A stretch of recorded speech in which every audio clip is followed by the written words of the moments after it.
Thank you. So happy Monday. Monday. Oh my gosh, April 4th, you guys. We are in April. Spring is in the air and new season upon us for making some decisions in how we want to spring into spring. Or, oh, we're going to hit Nana.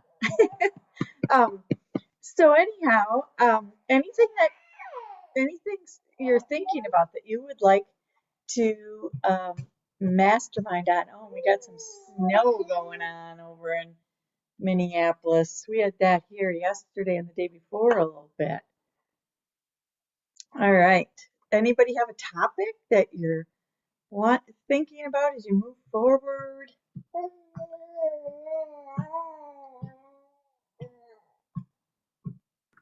I have a topic, but I don't know how to ask about it or how to talk about it.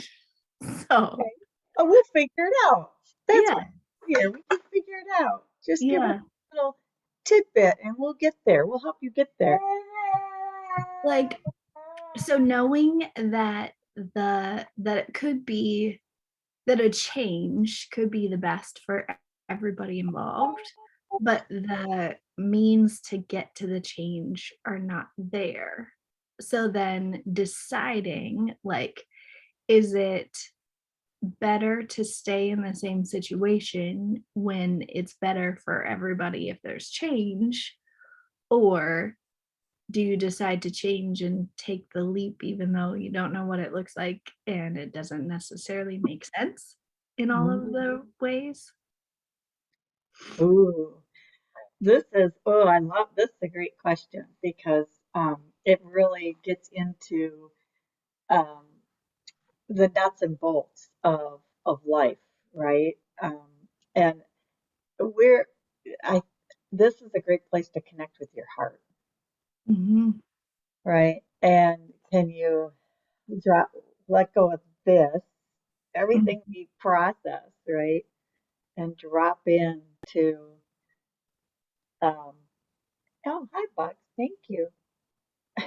Um to how it feels. Mhm. I love the word Sister B came up with last week when we were talking that a lot of times when we come to a realization, it's really a feelization Mm. because our realizations come from our feelings. Mhm. And when we can realize we're really connected with our heart. So, what is it that you need to realize Mm. or feelize? Yeah, that's a good question because Mhm. I don't, yeah, I'm not sure.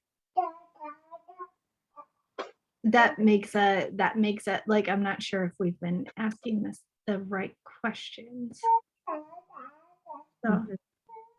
Well, that's part of decision making, right? Is it's hard to make a decision if we don't know what the decision is. mhm. And I hear you have several things going on, that it's not like a Yeah, here's some options. It's here's some situations, yeah, and there's still more information we need to collect in order yeah, to make a decision. yeah. Like, what is the best outcome, and how do we get there? Yeah, or I wonder if that's the right question because best outcome. Well, how do you decide what best is?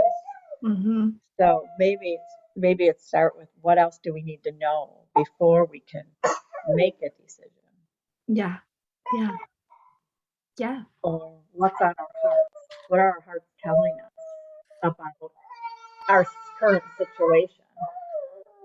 Yep. I like it.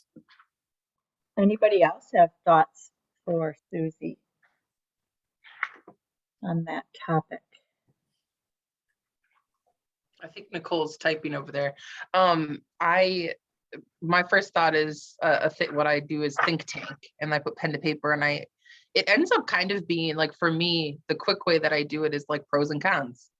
and keeping things simple about, and the questions will come to me in that too, and I just write them down. But giving yourself the space to think your thoughts and what you feel about those thoughts and writing them down is where I was thinking. And what the best outcome, I think of what's the next right step for you, like what you need, towards the outcome that you desire, but what's the feeling in that outcome? It does come down to the feelings for me too.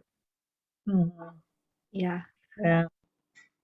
Well, Nicole just added, if you're acting out of faith and not fear, what would your next step be to make a decision? And Mhm.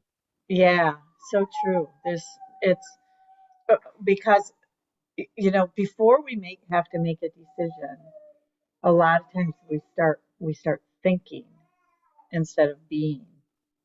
Yeah. And yeah, ultimately it's our brains that make the call, but it's our hearts that guide us in that Mhm. decision. This Yes. is yeah, we could talk about this more, but it's 9. And so we'll come back to this if we have a chance.